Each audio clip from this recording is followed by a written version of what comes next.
Bonjour, je m'appelle Maxime Simon, je suis Sales Engineer chez Snowflake France. Nous allons parler des tables iceberg, la différence par rapport aux tables traditionnelles de Snowflake et ce que les tables iceberg viennent apporter. Tout d'abord, iceberg est un format de table et pas un format de fichier. Un format de table vient se baser sur un format de fichier et vient y ajouter des métadonnées. Les formats de fichiers principalement utilisés sont par exemple le CSV, les JSON, les Avro, ORC ou Parquet. L'avantage des formats de fichiers, c'est qu'ils sont ouverts, tout le monde peut utiliser ces fichiers, ils peuvent être compressés, ils peuvent être facilement transportés d'un cloud à un autre, et ils peuvent décrire ce qu'il y a dans le fichier, c'est-à-dire les différentes colonnes, par exemple dans le cas du Parquet ou des JSON. Mais le problème, c'est que ces fichiers peuvent apporter une grande complexité quand on a toutes sortes de formats de fichiers qui sont gérés dans des structures complexes de folders dans un data lake.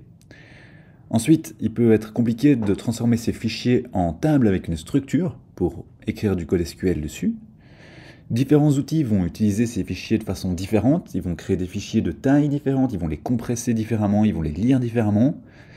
Et surtout, les formats de fichiers ne décrivent pas comment les fichiers travaillent ensemble, quel fichier forme quelle table. Et finalement, ils ne supportent pas les caractéristiques acides, l'atomicité, la consistance, l'isolation et la durabilité des transactions. Ici, je représente le stockage cloud d'une organisation typique. On va avoir des milliers de fichiers qui sont stockés par exemple en CSV, en JSON et en Parquet dans toutes sortes de folders. Mais quels fichiers vont représenter un ensemble logique, c'est-à-dire une table, par exemple avec toutes les ventes qui sont dans l'ordre? Eh bien ça, c'est pas décrit dans les fichiers. Donc il faut stocker ces métadonnées qui vont garder un ordre dans les différents fichiers quelque part. Et vous pouvez faire cela à l'intérieur de tables dans Snowflake, ou vous pouvez le faire à l'extérieur, dans le cadre du data lake, au travers du format iceberg. Le format de table va aider à définir le schéma de la table qui peut évoluer dans le temps et garder toutes sortes de métadonnées sur les différents fichiers qui sont stockés dans cette table. Il permet aussi, par exemple, de gérer les transactions sur une table au travers de différents fichiers. Et enfin, par exemple, de revenir dans le temps, en gardant une trace de quels fichiers ont évolué dans le temps, on peut avoir cette capacité de time travel qui est offerte par Snowflake.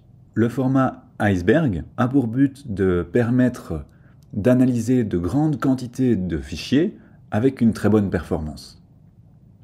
Il donne une vue consistante de table à plusieurs moteurs de requête, notamment Snowflake, mais aussi par exemple Spark ou Trino.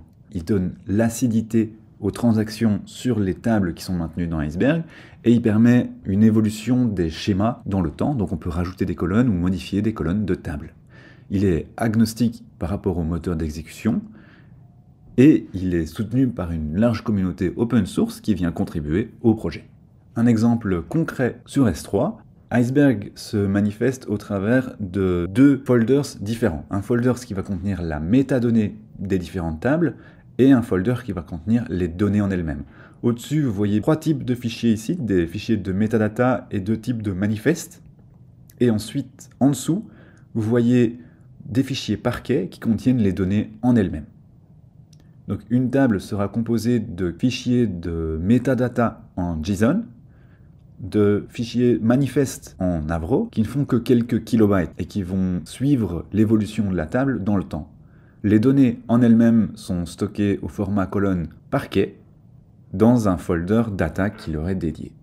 Voyons maintenant comment Snowflake supporte le format Apache Iceberg. Jusque 2023, Snowflake supportait deux types de tables, les tables internes qui stockent les données dans Snowflake et qui permettent l'écriture ainsi que la lecture qui offre la meilleure performance et la sécurité dans Snowflake, et les tables externes qui permettent la lecture de fichiers qui sont stockés sur les cloud providers. Snowflake a maintenant rajouté les tables Iceberg qui permettent la lecture et l'écriture de données qui sont stockées sur les cloud providers avec une grande efficacité. Ça vous permet d'échanger des données avec d'autres moteurs de requêtage comme Spark ou Trino. Si on voit cela sur un schéma, une table interne vous permet de stocker les données dans Snowflake et de requêter avec le moteur de Snowflake. Une table externe vous permet de lire des fichiers, Parquet, Avro, ORC, JSON, CSV ou d'autres fichiers depuis votre cloud storage au travers de Snowflake. Et une table Iceberg vous permet de lire et d'écrire des fichiers Parquet au travers du format de table Iceberg avec le moteur Snowflake. Iceberg introduit deux nouveaux concepts dans Snowflake, les External Volumes et les Catalog Integrations. Un External Volume va vous permettre d'établir la connectivité entre votre stockage cloud et Snowflake, donc avoir un rôle et des politiques de protection de vos données dans votre stockage cloud et enregistrer cela dans Snowflake pour donner à Snowflake le droit d'aller écrire des données sur votre cloud. Et ensuite, la Catalog Integration va définir l'endroit où on stocke et où on met à jour les métadonnées. Soit elle est managée par Snowflake, elle est interne à Snowflake, et dans ce cas-là, le catalogue est dans Snowflake, ce qui vous permet de lire et d'écrire avec le format Iceberg au travers de Snowflake.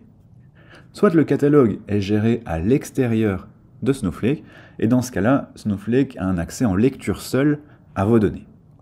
Et une fois que vous avez un external volume et une catalog integration, vous pouvez créer une table Iceberg dans Snowflake avec la commande create table.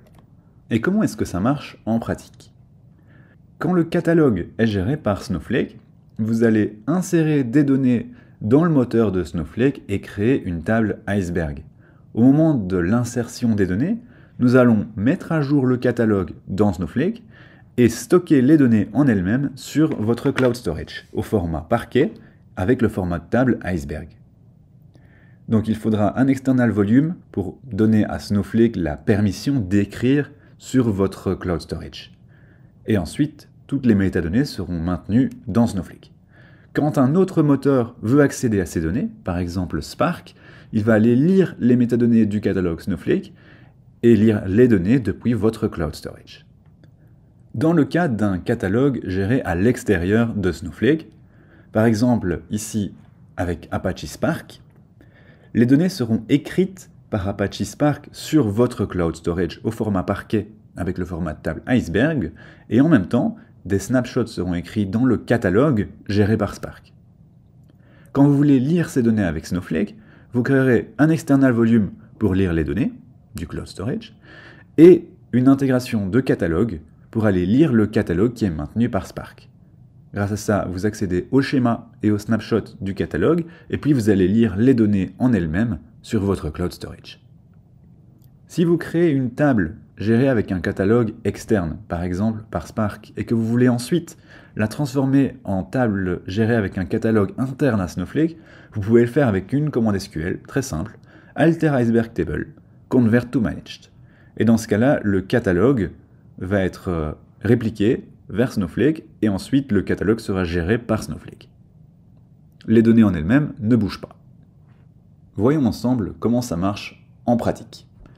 Tout d'abord, un scénario d'archivage. Nous allons utiliser une table Iceberg avec un catalogue managé par Snowflake pour archiver d'anciennes données depuis Snowflake vers AWS S3. J'ai créé ici une table en ligne 6 avec des données exemples où je génère 264 millions de lignes. On peut voir ici que je génère des données entre 2015 et l'octobre 2023, tous les jours, 86 400 données, c'est-à-dire une donnée par seconde. Ensuite, en tant qu'administrateur, je vais créer un external volume pour connecter Snowflake à mon compte AWS S3 et pouvoir écrire vers S3. Dans ce cas-ci, vous voyez que je donne un nom, un storage provider, un storage base URL et un storage AWS role ARN. Et ensuite, je peux définir l'encryption. Vous voyez que pour cela, j'ai besoin d'un rôle sur AWS qui va déterminer ce que mon compte Snowflake peut et ne peut pas faire sur mon cloud storage AWS. Lors de la création du rôle, j'ai déterminé ici avec la policy ce que mon rôle sur AWS S3 pouvait et ne pouvait pas faire. Vous retrouverez tous les détails dans la documentation de Snowflake. Vous retrouvez la documentation pour S3, pour Google Cloud Storage et pour Azure Storage. Et pour chacun des clouds, vous aurez en plusieurs étapes la configuration pour l'accès à votre Cloud Storage. Dans le cas d'AWS, une fois que j'ai créé mon volume externe, je peux le décrire et ceci m'offre toutes les informations sur mon utilisateur AWS, du côté Snowflake, et sur le rôle que je dois donner à cet utilisateur. Une fois que c'est fait, je peux enfin créer ma table iceberg. Dans ce cas-ci, mon catalogue est Snowflake, mon volume externe, je viens de le définir, et la base location dans le volume sera le volume lui-même, donc je vais créer ça dans le folder le plus élevé de mon volume. Et dans ce cas-ci, je crée ma base iceberg avec un select ID, number, string, event time, event date, depuis mes données exemples, et je vais récupérer toutes les données qui ont plus d'un an. Date add, hier, -1, current date, donc toutes les données qui ont plus d'un an, je vais les archiver. Une fois qu'elles sont archivées, je vais les supprimer de ma table exemple. J'ai déjà créé ma table iceberg, je vais maintenant supprimer les anciennes données, et j'ai supprimé 239 millions de lignes. Comme j'ai déjà créé ma table iceberg, je peux aller voir le résultat sur S3. Sur S3, je vois que 2 folders ont été créés, un folder iceberg et un folder sandbox. Dans iceberg, il y a mes métadonnées. Vous voyez ici les fichiers Avro, les fichiers JSON et les fichiers texte qui contiennent mes métadonnées et mon manifeste. Et dans le folder sandbox, il y a les données en elles-mêmes. Et là, il y a des milliers de fichiers par quai. Chaque fichier fait, dans mon cas, environ 16 MB, 16,7 MB. Et toutes mes données sont contenues dans ces fichiers compressés.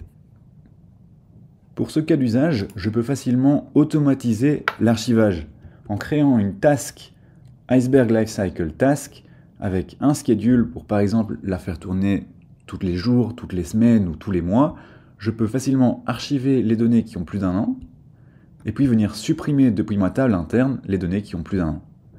Il me suffit ensuite d'exécuter cette task soit manuellement, ici, ou soit de l'activer avec un schedule pour venir archiver mes données tous les X temps. L'interface de Snowflake me permet facilement d'aller vérifier si mes tasks sont complètes. Dans ce cas-ci, dans Storage Lifecycle, je retrouve ma task, je retrouve l'état, ici elle est suspended et je l'ai juste fait tourner une fois manuellement. Je peux voir le résultat succeeded après 1 seconde dans ce cas-ci.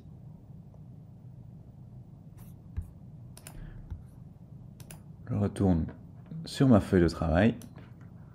Et maintenant que j'ai stocké une partie de mes données dans Snowflake et une partie de mes données dans S3, je peux faire une union de ces données.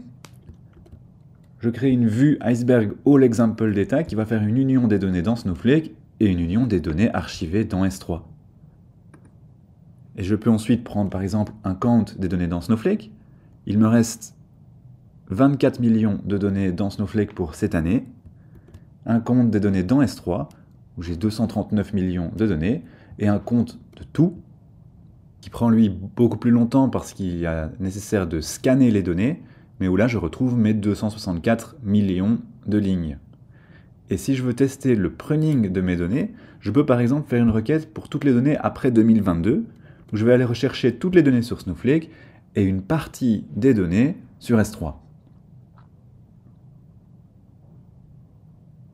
En 9 secondes, je retrouve mon résultat et on peut aller voir la façon dont le moteur de Snowflake exécute le pruning. On voit que j'ai un table scan interne où je récupère toutes les données de cette année et ensuite je veux récupérer une partie des données depuis 2022 où là, sur les 2928 partitions, je vais en chercher 511. Je vais rechercher juste les données qui m'intéressent. Ensuite, je vais faire l'union et je vais rendre le résultat du count. Très facilement, vous pouvez archiver des données depuis Snowflake et garder ces données tout à fait accessibles pour des analystes qui n'ont pas besoin de savoir comment les données sont stockées derrière. L'intérêt économique de cette solution d'archivage est que dans S3, vous pouvez facilement changer les properties de votre stockage pour utiliser des tiers de stockage qui sont beaucoup moins chers. Par exemple, avec Intelligent Tiering Archive Configurations, vous pouvez créer des configurations pour automatiquement déplacer tous les fichiers vers des tiers de stockage qui sont beaucoup moins chers, comme le Archive Access Tier et Deep Archive Access Tier. Dans ce cas-là, quand les fichiers ne sont pas utilisés pendant un minimum de 90 jours ou 180 jours, ils sont déplacés vers des tirs de stockage qui sont beaucoup moins rapides, mais qui sont beaucoup moins chers. Vous gardez toujours accès à vos fichiers, mais ils peuvent être stockés de façon beaucoup plus économique. Et finalement, si vous voulez automatiquement supprimer ces fichiers, dans Management, vous pouvez créer des Lifecycle Rules pour automatiquement supprimer les fichiers après un certain temps. Maintenant, rentrons dans le deuxième scénario, où la table iceberg est managée par un catalogue externe, dans ce cas-ci le catalogue d'AWS Glue.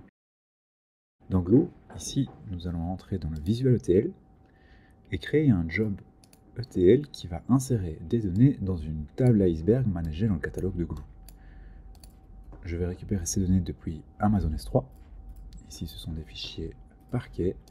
Comme vous voyez, les colonnes n'ont pas de nom défini dans les données. Donc, j'écris une opération de transformation pour le schéma qui va renommer mes différentes colonnes avec un nom qui est beaucoup plus compréhensible. Et ensuite, j'écris le résultat dans ma database et dans ma table Orders Table. Une fois que cette table est créée, le catalogue est AWS Glue, les données sont stockées en parquet sur S3 et les métadonnées sont aussi stockées sur S3. Afin de pouvoir accéder à ces données au travers de Snowflake, nous avons créé un external volume pour connecter Snowflake à S3. Donc nous avons accédé ici à S3 HBarret Francfort et nous avons défini un rôle qui lui-même a des policies appliquées qui lui donnent accès à ce bucket. Et une fois que cela est fait, on peut intégrer le catalogue géré par AWS Glue avec Snowflake. Donc on crée une catalogue integration qu'on appelle Glue Catalog Francfort. Ici on définit que c'est géré par Glue. On donne le namespace qui était la database dans Glue. On donne le format de table iceberg, le rôle qui est nécessaire pour accéder au catalogue, le catalogue ID, la région, et enfin on l'active. Une fois que ces deux objets sont créés, on peut les utiliser afin de définir une table iceberg.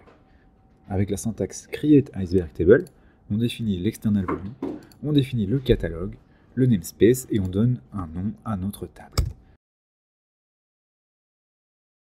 En quelques secondes, j'ai créé orders table. Je peux lister les fichiers qui sont donc stockés au format parquet sur le stage. Voilà, ce sont tous les fichiers qui vont composer cette table et vous voyez aussi les métadonnées. Et enfin, je peux simplement faire un select depuis ma table iceberg. Dans ce cas-ci, je vois mes données avec les noms que j'ai donnés à mes colonnes dans AWS Glue. Elles ont été renommées et on peut avoir accès directement aux données.